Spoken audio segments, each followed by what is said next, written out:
আসসালামু আলাইকুম। কোথায় গিয়েছিলে? তুমি তো জানো আমি কোথায় যাই, আমি ওখানে গিয়েছিলাম। এই চুপ, একদম মিথ্যা কথা বলবে না। তুমি যে আমার ভাইরা এই পরিচয় দিতে না, আমার লজ্জা লাগছে। তোমার টাকা পয়সা এগুলো কিচ্ছু নেই। তুমি একটা মসজিদের ইমামতি করো, তারপরও আমার শ্বশুর আমার শালিকাকে তোমার কাছে কেন বিয়ে দিয়েছে জানো? কারণ তুমি সৎ, সত্যবাদী, 5 ওয়াক্ত নামাজ পড়ো।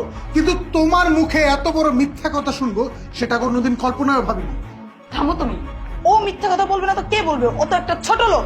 শোনো থই, ও ইমামতি করার নাম করে কোথায় যায় কি করে আমি বলছি।